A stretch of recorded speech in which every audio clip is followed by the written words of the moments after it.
사람을 알고 마음의 여유를 얻는 곳, 편안한 마음입니다. 여러분은 사람을 볼 때 말을 보고 판단하시나요? 아니면 행동을 보고 판단하시나요? 우리는 살면서 참 많은 사람을 만납니다. 겉으로는 친절하고 말은 부드럽고 웃는 얼굴로 다가오는 사람들이죠. 그런데 시간이 지나고 나면 느껴집니다. 아, 이 사람은 나를 이용했구나. 이 사람은 나를 무시하고 있었구나. 그때는 이미 늦었습니다. 마음의 상처가 깊게 남아있고 관계는 이미 틀어진 뒤죠. 사람의 본성은 특별한 순간이 아니라 아주 사소한 행동에서 드러납니다. 말은 얼마든지 꾸밀 수 있습니다. 웃는 얼굴도 친절한 태도도 연기할 수 있죠. 하지만 행동은 숨길 수 없습니다. 특히 아주 작은 순간, 본인도 의식하지 못하는 순간에 그 사람의 진짜 모습이 나옵니다. 여러분 주변에도 계실 겁니다. 똑같이 나이를 먹었는데도 사람 때문에 마음 쓰는 일이 적고 인간관계가 한결 편안한 분들 말입니다. 그분들은 특별한 능력이 있어서가 아닙니다. 그냥 사람을 볼 줄 아는 겁니다. 말이 아니라 행동을 보는 거죠. 오늘 이 영상에서는 사람의 본성이 드러나는 중요한 행동을 말씀드리겠습니다. 이걸 알고 나면 더 이상 사람 때문에 속상해하지 않으실 겁니다. 나이와는 상관이 없습니다. 지금부터는 알기만 해도 앞으로 사람과의 관계는 훨씬 편해질 수 있습니다. 구독과 좋아요를 눌러주시면 사람의 본성을 바로 캐치하는 숨은 신호들을 전해드리겠습니다. 그럼 지금부터 함께 들여다보겠습니다. 첫 번째, 자기만 중요한 사람. 지인들과 함께 식당에 갔습니다. 음식이 나왔고 생선구이가 놓였습니다. 자세히 보니 한 마리는 유난히 컸고 살이 통통했습니다. 다른 한 마리는 그보다 작았고요. 바로 그 순간이었습니다. 한 분이 주저없이 큰 생선을 자기 앞으로 가져갔습니다. 내가 나이도 제일 많으니까 이거 먹어야지라고 말하면서요. 다른 사람들은 아무 말도 못했습니다. 그냥 작은 생선을 나눠 먹었죠. 겉으로는 아무렇지 않은 척했지만 마음 한구석이 불편했습니다. 나이가 많으면 좋은 걸 먼저 가져가도 되는 건가? 여러분도 이런 경험 있으시죠? 택시를 같이 탈 때, 누가 불편한 자리에 앉을지 정할 때, 음식을 나눠 먹을 때, 작은 선택의 순간에 자기만 생각하는 사람을 만났을 때요. 미국 프린스턴 대학교 심리학과 데니얼 카너먼 교수가 선택과 성격에 관한 연구를 했습니다. 연구 결과 사람들은 중요한 결정보다 작은 선택의 순간에 본성이 더 강하게 드러난다고 합니다. 왜냐하면 작은 선택은 계산할 시간이 없어서 본능적으로 반응하기 때문입니다. 그리고 항상 자기한테 유리하게 선택하는 사람의 76%는 본인이 이기적으로 행동했다는 사실을 인식하지 못했습니다. 더 충격적인 건 이런 사람들은 내가 당연히 받을 자격이 있어라고 생각한다는 겁니다. 나이가 많으니까, 내가 더 힘드니까, 내가 더 필요하니까 이유는 많습니다. 왜 이런 일이 생길까요? 그 사람이 그런 행동을 하는 건 대부분 이 때문입니다. 본능적으로 자기부터 챙긴 겁니다. 배려심 있는 사람은 선택의 순간에 상대방을 먼저 생각합니다. 이게 더 좋으니까 먼저 드세요. 제가 여기 앉을게요. 먼저 타세요. 자연스럽게 이런 말이 나옵니다. 하지만 이기적인 사람은 선택의 순간에 자기만 생각합니다. 좋은 건 자기가 먼저 가져가고 불편한 건 남한테 떠넘기고 당연하다는 듯이 행동합니다. 그리고 본인은 그게 잘못됐다고 생각하지 않습니다. 나는 자격이 있어 라고 생각하는 거죠. 공자는 이렇게 보았습니다. 큰 일에서는 누구나 조심하지만 사소한 일에서의 태도가 그 사람의 됨됨이를 드러낸다. 정말 그렇습니다. 큰 선택은 대부분 신중하게 합니다. 명절 선물 고르기, 경조사비 내기, 이런 건 체면도 있고 주변 시선도 있으니까 잘하죠. 하지만 작은 순간, 아무도 안 보는 순간에는 본성이 나옵니다. 좋은 자리는 자기가 차지하고, 좋은 음식은 자기가 먼저 먹고, 불편한 건 남한테 떠넘기고, 이게 반복되면 결국 주변 사람들은 하나둘씩 떠나갑니다. 처음엔 참아줍니다. 나이가 많으시니까 그냥 한 번쯤이라고 생각하죠. 하지만 계속되면 지칩니다. 왜 항상 나만 손해보는 것 같지? 이런 생각이 쌓이면 관계는 자연스럽게 멀어집니다. 그러니 누군가와 함께 있을 때 작은 선택의 순간을 보세요. 좋은 것이 있을 때 어떻게 행동하는지, 불편한 상황에서 어떻게 반응하는지요. 만약 그 사람이 항상 자기한테만 유리하게 선택한다면 그건 신호입니다. 이 사람은 앞으로도 계속 자기만 생각할 거라는 신호죠. 여러분이 양보해 줄 필요 없습니다. 한두 번은 괜찮지만 계속 손해보면서까지 관계를 유지하실 필요는 없습니다. 여러분이 이기적인 게 아닙니다. 상대방이 먼저 이기적으로 행동한 겁니다. 선택의 순간에 자기만 생각하는 사람은 결국 여러분도 이용할 사람입니다. 그런 사람한테는 조금씩 거리를 두셔도 됩니다. 두 번째, 사소한 부탁. 어느 날 이웃에게 연락이 왔습니다. 저기 미안한데 오늘 중요한 택배가 올 게 있는데 대신 좀 받아주실 수 있으세요? 일정이 있어서. 처음엔 별거 아닌 것 같았습니다. 택배 하나 받아주는 정도는 도와줄 수 있으니까요. 그런데 그 다음 주에 또 연락이 왔습니다. 저번에 고마웠어요. 오늘 제가 급한 일이 생겨서요. 혹시 산책 나가시면 우리 강아지도 산책시켜 주실 수 있으세요? 금방이에요. 왠지 모르게 마음이 편하진 않았지만 거절하기 쉽지 않아 알겠다고 했습니다. 근데 막상 산책을 시켜보니 강아지가 여기저기 냄새 맡고 배변하고 다른 강아지 만나면 멈춰서고 하다 보니 왕복한 시간이 훌쩍 넘었습니다. 게다가 목줄을 잡아당기는 힘도 만만치 않았습니다. 그리고 한 달 뒤 또 연락이 왔습니다. 저번에 정말 고마웠어요. 이번에도 염치 없지만 부탁 하나만 더 드릴게요. 다음 주에 2박 3일 여행을 가게 돼서요. 우리 집에 들러서 강아지 밥이랑 물만 좀 챙겨주실 수 있을까요? 하루에 한 번만 가주시면 돼요. 처음에는 도와주는 것이었는데 어느새 당연한 것이 되어 있었습니다. 그런데 더 속상한 건 고맙다는 말도 점점 줄어들더라고요. 여러분도 이런 경험 있으시죠? 처음엔 고맙다고 하더니 나중엔 내가 해주는 것이 당연하다는 듯이 구는 사람들이요.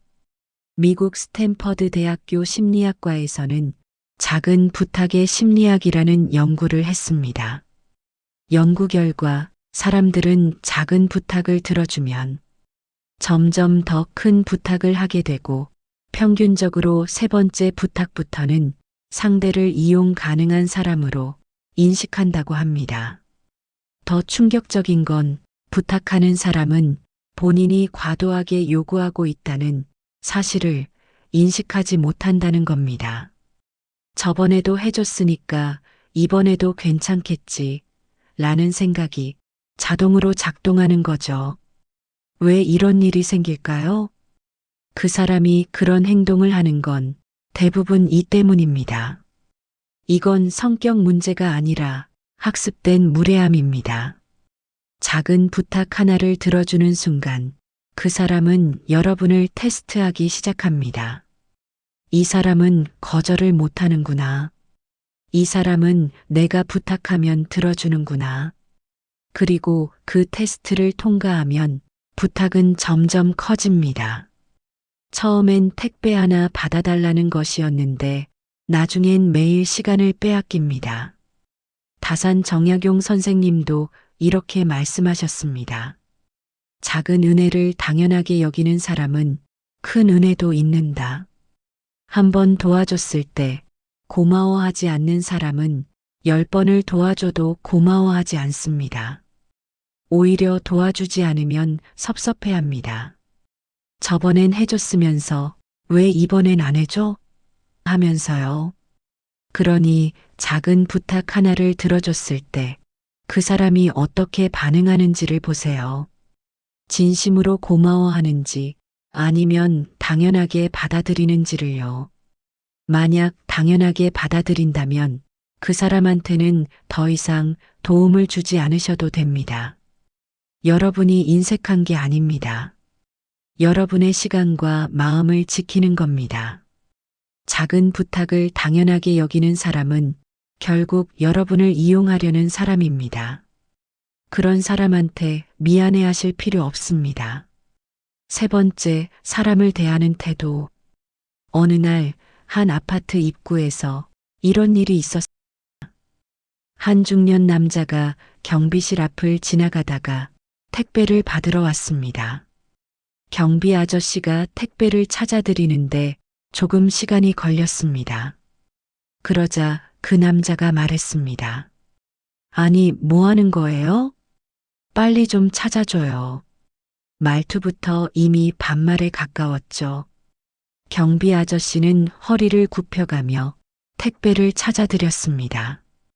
그런데 택배를 건네주는 순간 그 남자는 고맙다는 말도 없이 택배만 들고 그냥 가버렸습니다.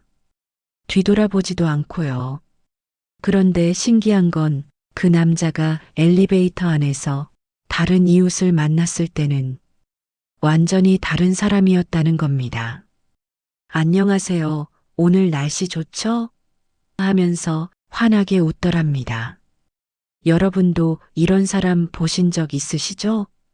자기보다 약한 사람, 자기한테 이득이 안 되는 사람한테는 완전히 다르게 구는 사람들이요.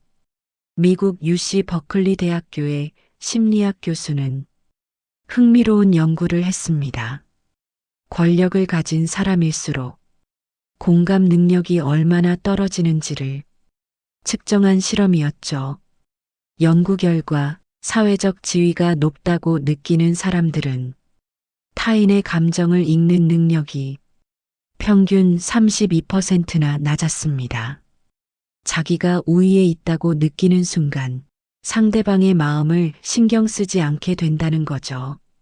더 충격적인 건 이 사람들은 본인이 무례하게 행동했다는 사실조차 인식하지 못한다는 겁니다. 왜 이런 일이 생길까요? 그 사람이 그런 행동을 하는 건 대부분 이 때문입니다. 이건 성격 문제가 아니라 본능적 태도입니다. 말은 멀쩡한데 행동은 다르게 움직이는 사람들의 특징이죠. 자기보다 약하다고 판단한 사람 앞에서는 그 사람의 본래 모습이 나옵니다. 꾸밀 필요가 없으니까요. 이득을 얻을 필요도 없으니까요. 그래서 식당 직원한테, 청소하는 분한테, 배달 오신 분한테 어떻게 대하는지를 보면 그 사람의 전부가 보입니다. 공자는 이렇게 말했습니다. 사람을 알려면 그 사람이 힘없는 일을 어떻게 대하는지 보아야 한다. 겉으로 아무리 예의 바르게 행동해도 약한 사람 앞에서 함부로 하는 순간 그 사람의 진짜 모습이 나오는 겁니다. 그리고 그런 사람은 언젠가 여러분한테도 똑같이 합니다. 지금은 여러분이 필요하니까 친절한 것뿐이죠. 여러분이 더 이상 이득이 안 된다고 판단하는 순간 태도가 바뀝니다. 그러니 그런 사람을 보셨다면 마음을 조금 거두셔도 됩니다. 여러분이 예민한 게 아닙니다. 그 사람의 본성을 정확히 보신 겁니다. 약한 사람을 함부로 대하는 사람은 결국 누구한테도 진심이 없는 사람입니다. 그런 사람한테 마음 쓰실 필요 없습니다. 네 번째, 시간 약속을 대하는 태도. 지인과 점심 약속이 있었습니다. 12시에 만나기로 했는데 12시 10분이 되어도 연락이 없었습니다. 12시 20분이 되어서야 전화가 왔습니다. 아, 미안해요. 길이 막혀서요. 조금만 더 기다려 주세요. 결국 30분이나 늦게 도착했습니다. 그런데 막상 만났을 때 이런 말을 하더군요. 오늘 길이 왜 이렇게 막히는지 모르겠어요. 요즘 공사 때문에 진짜 짜증나네요. 미안하다는 말은 한마디도 없었습니다. 오히려 길이 막힌 것, 공사하는 것만 탓했습니다. 여러분도 이런 사람 만나본 적 있으신가요? 실수를 해놓고도 사과는 없고 변명과 핑계만 늘어놓는 사람들이요. 미국 오하이오 주립대학교에서는 사과와 변명의 심리학이라는 연구를 했습니다. 연구 결과 실수 후 바로 사과하는 사람은 상대방의 신뢰를 78% 회복할 수 있지만 변명부터 하는 사람은 신뢰도가 오히려 23%더 떨어진다고 합니다. 더 충격적인 건 변명하는 사람들은 본인이 잘못했다는 사실 그 자체를 인식하지 못한다는 겁니다. 내 잘못이 아니라 상황 때문이야라고 스스로를 합리화하는 거죠. 왜 이런 일이 생길까요? 그 사람이 그런 행동을 하는 건 대부분 이 때문입니다. 자기를 지키려는 반응입니다. 실수를 인정하는 순간 자존심이 상하고 자기가 작아진다고 느끼는 겁니다. 그래서 변명으로 자기를 방어하려고 합니다. 하지만 그 변명이 상대방의 마음을 더 상하게 만든다는 건 생각하지도 못합니다. 그리스 철학자 아리스토텔레스는 이런 말을 남겼습니다. 사람은 실수 자체보다 그 실수를 어떻게 책임지는가로 판단된다. 실수 자체는 문제가 아닙니다. 누구나 실수할 수 있으니까요. 하지만 실수했을 때 어떻게 반응하는지가 그 사람의 전부를 보여줍니다. 바로 사과하는 사람은 상대를 존중하는 사람입니다. 변명부터 하는 사람은 자기만 생각하는 사람이고요. 그러니 누군가 실수를 했을 때 그 사람이 어떻게 반응하는지를 보세요. 진심으로 미안해하는지 아니면 변명과 핑계로 자기를 방어하는지를요. 만약 변명부터 한다면 그 사람은 앞으로도 똑같이 행동할 겁니다. 실수를 인정하지 못하는 사람은 같은 실수를 반복합니다. 그리고 그때마다 또 변명하겠죠. 그러니 그런 사람한테는 마음을 조금 거두셔도 됩니다. 여러분이 예민한 게 아닙니다. 여러분의 시간과 감정을 지키는 겁니다. 실수를 인정하지 못하는 사람은 결국 다른 사람의 마음도 이해하지 못하는 사람입니다. 그런 사람한테 계속 상처받으실 필요 없습니다. 다섯 번째, 분노 표현. 동네 식당에서 있었던 일입니다. 한 손님이 음식을 주문했는데 평소보다 조금 늦게 나왔습니다. 그러자 그 사람이 큰 소리로 말했습니다. 아니, 음식이 왜 이렇게 늦게 나와요? 주문한 지 벌써 20분이나 됐는데. 식당 주인이 죄송하다며 고개를 숙였습니다. 죄송합니다. 오늘 손님이 많아서 조금 늦어졌습니다. 그런데 그 사람은 계속 화를 냈습니다. 아니, 손님 많은 건 제 잘못이 아니잖아요. 미리 말이라도 해주셨어야죠. 주변 사람들이 다 쳐다볼 정도로 목소리가 컸습니다. 그런데 신기한 건 그 사람이 나중에 회사 상사를 만났을 때는 완전히 다른 모습이었다는 겁니다. 네, 알겠습니다. 제가 잘못했습니다 하면서 고개를 연신 숙이더랍니다. 여러분도 이런 사람 보신 적 있으시죠? 약한 사람 앞에서는 함부로 화를 내다가 자기보다 위에 있는 사람 앞에서는 완전히 다른 모습을 보이는 사람들이요. 미국 하버드 대학에서는 분노 조절과 인격에 관한 연구를 했습니다. 연구 결과 화를 자주 내는 사람 중 68%는 선택적으로 화를 낸다고 합니다. 즉, 자기보다 약하다고 판단한 사람 앞에서만 화를 내는 겁니다. 더 충격적인 건 이런 사람들은 본인이 폭력적으로 행동했다는 사실조차 인식하지 못한다는 겁니다. 나는 정당하게 화를 냈을 뿐이야 라고 생각하는 거죠. 왜 이런 일이 생길까요? 그 사람이 그런 행동을 하는 건 대부분 이 때문입니다. 이건 성격 문제가 아니라 이중적 태도입니다. 화를 조절하지 못하는 게 아니라 조절할 필요가 없다고 판단한 겁니다.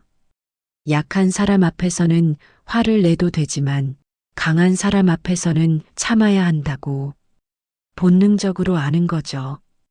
그래서 식당 직원한테는 화를 내지만 회사 상사한테는 절대 화를 내지 않습니다.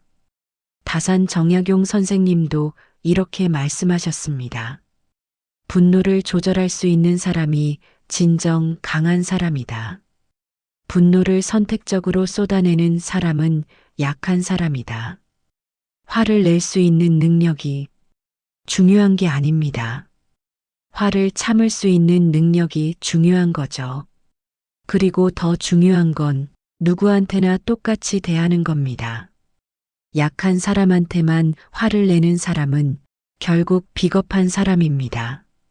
그러니 누군가 화를 낼 때 그 사람이 누구한테 화를 내는지를 보세요. 모두에게 공정하게 화를 내는지 아니면 약한 사람한테만 화를 내는지를요. 만약 약한 사람한테만 화를 낸다면 그 사람은 언젠가 여러분한테도 똑같이 할 겁니다.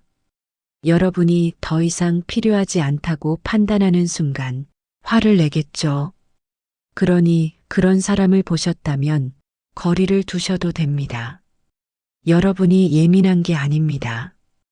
위험한 신호를 정확히 보신 겁니다. 화를 선택적으로 내는 사람은 결국 자기만 생각하는 사람입니다. 그런 사람한테 마음 쓰실 필요 없습니다. 6번째 말투. 병원에서 한 간호사가 어르신 한 분에게 이렇게 말했습니다. 어르신, 여기 앉으세요. 그리고 이거 작성하시면 돼요. 빨리 해주세요. 존댓말은 쓰고 있었습니다. 하지만 그 어르신은 기분이 좋지 않았습니다. 왜냐하면 말투가 너무 퉁명스러웠거든요. 마치 귀찮다는 듯이 빨리 처리하고 싶다는 느낌이 가득했습니다. 그런데 신기한 건 같은 간호사가 젊은 사람한테는 완전히 다르게 말하더라는 겁니다. 여기 앉으세요. 이거 작성해 주시면 되는데 어려우시면 말씀해 주세요. 똑같은 존댓말인데 말투가 완전히 달랐습니다. 여러분도 이런 경험 있으시죠? 분명 존댓말을 쓰는데 왜인지 기분이 나쁜 사람들이요. 미국 UCLA 심리학 교수는 의사소통의 법칙이라는 연구를 했습니다. 연구 결과 대화에서 내용이 차지하는 비중은 단 7%에 불과했습니다. 목소리 톤이 38%, 표정과 태도가 55%였습니다. 즉, 무슨 말을 하느냐보다 어떻게 말하느냐가 훨씬 더 중요하다는 겁니다. 더 충격적인 건 말투가 무례한 사람들은 본인이 무례하게 말했다는 사실조차 인식하지 못한다는 겁니다. 나는 존댓말 썼는데 왜 기분 나빠하지? 라고 생각하는 거죠. 왜 이런 일이 생길까요? 그 사람이 그런 행동을 하는 건 대부분 이 때문입니다. 무의식적으로 배어나오는 태도의 문제입니다. 상대방을 존중하는 마음이 없으면 아무리 존댓말을 써도 말투에서 그게 드러납니다. 명령조, 퉁명스러운 톤, 귀찮다는 느낌이 고스란히 전해지는 거죠. 반대로 진심으로 상대를 존중하는 사람은 반말을 써도 기분이 나쁘지 않습니다. 말투 자체가 부드럽고 따뜻하기 때문입니다. 공자는 사람을 볼 때 어떻게 말하는지 살폈습니다. 말투를 보면 그 사람의 마음을 알 수 있다. 존댓말을 쓰는지 반말을 쓰는지는 중요하지 않습니다. 어떤 마음으로 말하느냐가 중요한 거죠. 상대를 존중하는 마음이 있으면 말투는 자연스럽게 부드러워집니다. 하지만 상대를 무시하는 마음이 있으면 아무리 존댓말을 써도 그 무시하는 느낌이 고스란히 전해집니다. 그러니 누군가와 대화할 때 그 사람의 말보다 말투를 들으세요. 내용이 아니라 톤을, 표정을, 태도를 보는 겁니다. 만약 말투가 계속 불편하다면 그 사람과는 거리를 두셔도 됩니다. 여러분이 예민한 게 아닙니다. 여러분의 감정이 정확히 느낀 겁니다. 말투가 불편한 사람은 결국 여러분을 존중하지 않는 사람입니다. 그런 사람한테 계속 참으실 필요 없습니다. 7번째, 시선 회피. 동네에서 아는 분을 우연히 마주쳤습니다. 평소에 인사도 잘 나누고 가끔 반찬도 나눠 먹는 사이였습니다. 그런데 그날은 뭔가 달랐습니다. 인사를 하는데 그분이 눈을 마주치지 않았습니다. 안녕하세요 하면서 고개만 살짝 숙이고 시선은 다른 곳을 향했습니다. 처음엔 그냥 바빠서 그런가 보다 했습니다. 그런데 며칠 뒤 또 마주쳤을 때도 똑같았습니다. 눈을 피하고 인사도 대충 하고 빨리 지나가려고 했습니다. 그때 알았습니다. 이 사람이 나를 피하고 있다는 걸요. 여러분도 이런 경험 있으시죠? 갑자기 눈을 마주치지 않으려고 하는 사람, 시선을 피하는 사람을 만났을 때요. 미국 캘리포니아 대학교 심리학과 폴 에크만 교수가 시선과 신뢰에 관한 연구를 했습니다. 연구 결과 대화 중 눈을 마주치는 시간이 30% 이하로 떨어지면 상대방은 본능적으로 이 사람이 나를 피하고 있다고 느낀다고 합니다. 그리고 눈을 피하는 사람의 72%는 실제로 숨기고 있는 감정이나 비밀이 있었습니다. 더 충격적인 건 시선을 피하는 사람들은 본인이 상대를 불편하게 만들고 있다는 사실을 인식하지 못한다는 겁니다. 그냥 눈 마주치는 게 어색해서라고만 생각하는 거죠. 왜 이런 일이 생길까요? 그 사람이 그런 행동을 하는 건 대부분 이 때문입니다. 관계의 정리를 피하려는 회피라는 방어 기제입니다. 사람은 마음이 불편하면 자동으로 시선을 피하게 됩니다. 거짓말을 하고 있거나 미안한 마음이 있거나 관계를 정리하고 싶거나 뭔가 숨기고 있을 때요. 눈은 거짓말을 하지 못합니다. 그래서 마음이 불편한 사람은 본능적으로 눈을 피하는 겁니다. 공자는 이렇게 말했습니다. 눈은 마음의 창이다. 그래서 공자는 사람을 볼 때 어디를 보고 있는지 먼저 살폈습니다. 눈은 마음이 가장 먼저 드러나는 곳이기 때문입니다.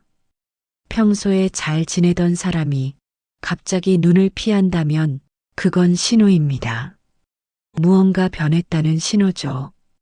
여러분한테 미안한 일이 있거나 뒤에서 여러분 이야기를 했거나 아니면 관계를 정리하고 싶거나 이유가 뭐든 그 사람의 마음이 여러분한테서 떠났다는 겁니다. 그러니 누군가 갑자기 눈을 마주치지 않으려고 한다면 그냥 받아들이세요. 억지로 붙잡으려고 하지 마시고요. 만약 그 사람이 진심으로 관계를 원했다면 눈을 피하지 않았을 겁니다. 눈을 피한다는 건 이미 마음이 떠났다는 뜻입니다. 그러니 여러분도 마음을 거두셔도 됩니다. 여러분이 서운해할 필요 없습니다. 그 사람이 먼저 관계를 정리한 겁니다. 시선을 피하는 사람은 이미 여러분 곁을 떠난 사람입니다. 그런 사람한테 억지로 다가가실 필요 없습니다. 8번째, 감정 표현법. 모임에서 한 친구가 보였습니다. 분명 불편한 기색이 보이는데 아무 말도 하지 않습니다. 웃고는 있지만 웃음이 짧고 말수도 평소보다 줄어 있습니다. 주변에서는 아무 일 없다고 생각하지만 그 사람 마음속에서는 이미 많은 감정이 오가고 있습니다. 사람마다 감정을 표현하는 방식은 다릅니다. 누군가는 바로 말로 풀고, 누군가는 꾹 참고 넘기고, 또 누군가는 아무렇지 않은 척 행동으로만 드러냅니다. 문제는 이 지점에서 생깁니다. 감정을 어떻게 다루느냐에 따라 관계의 온도가 완전히 달라지기 때문입니다. 미국 심리학 연구에 따르면 감정을 억누르고 표현하지 않는 사람일수록 관계 만족도가 평균 40% 이상 낮아지는 것으로 나타났습니다. 겉으로는 평온해 보여도 속에서는 불편함이 계속 쌓이기 때문입니다. 그리고 그 감정은 언젠가 말이 아닌 행동으로 튀어나오게 됩니다. 그 사람이 갑자기 차가워지거나 사소한 일에 예민해지거나 이유 없이 거리를 두기 시작했다면 그건 감정이 사라진 게 아닙니다. 감정을 다루지 못한 채 속에 쌓아두고 있다는 신호입니다. 그리스 철학자 아리스토텔레스는 사람의 감정을 이렇게 보았습니다. 감정을 억누르는 것이 미덕이 아니라 그 감정을 어떻게 다루느냐가 그 사람의 인격을 보여준다. 감정은 없애는 대상이 아니라 다루는 대상이라는 뜻입니다. 감정을 솔직하게 말하지 못하는 사람은 상대를 배려하는 것처럼 보이지만 사실은 관계를 위험하게 만들고 있습니다. 서운함을 말하지 않으면 오해가 되고 불편함을 숨기면 거리가 됩니다. 그렇게 관계는 조용히 식어갑니다. 그래서 사람을 볼 때 그 사람이 어떤 감정을 느끼는지가 아니라 그 감정을 어떻게 표현하고 처리하는지를 보셔야 합니다. 감정을 말로 정리하는 사람인지 아니면 침묵과 행동으로 흘려보내는 사람인지가 관계의 질을 결정합니다. 만약 누군가가 항상 괜찮다고 말하지만 행동에서는 계속 선을 긋고 있다면 그 사람은 이미 마음이 지쳐 있는 상태입니다. 그럴 땐 억지로 다가갈 필요 없습니다. 그 사람의 방식일 뿐입니다. 여러분은 다른 사람의 감정까지 책임질 필요는 없습니다. 내 마음을 지키는 선에서 관계를 바라보셔도 됩니다. 사람을 이해하는 가장 쉬운 방법은 그 사람이 어떤 감정을 느끼는지를 맞히는 것이 아닙니다. 그 감정을 어떻게 다루는 사람인지를 보는 일입니다. 말로 풀 줄 아는 사람은 관계를 망치지 않습니다.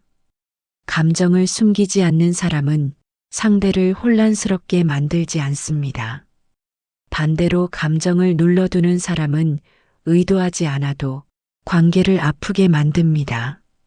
우리는 살면서 모든 사람의 마음을 헤아릴 수는 없습니다. 하지만 누구와 가까이 하고 누구와 거리를 둘지는 선택할 수 있습니다. 그 기준은 생각보다 단순합니다. 나를 편하게 만드는 사람인지 아니면 계속 눈치를 보게 만드는 사람인지입니다. 다산 정약용 선생님은 사람을 오래 지켜본 끝에 이렇게 정리하셨습니다. 사람은 감정을 다루는 방식에서 그릇이 드러난다. 그릇이 작은 사람을 억지로 키워줄 필요는 없습니다. 우리가 할 일은 그 사실을 받아들이는 것뿐입니다. 혹시 지금 누군가의 감정 때문에 마음이 계속 불편하셨다면 그건 여러분 탓이 아닙니다. 그 사람의 방식이 여러분과 맞지 않았을 뿐입니다.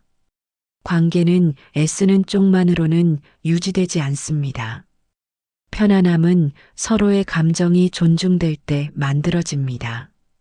그러니 이제는 조금 내려놓으셔도 됩니다. 조금 거리를 두셔도 됩니다. 우리도 사람 때문에 상처받기보다는 사람을 이해하되 나를 먼저 지키는 쪽을 선택해도 됩니다. 이 영상이 공감이 되셨다면 구독과 좋아요를 눌러주세요. 여러분의 마음이 한결 가벼워지는 길에 편안한 마음이 함께 하겠습니다. 지금까지 편안한 마음이었습니다. 오늘도 좋은 하루 보내세요.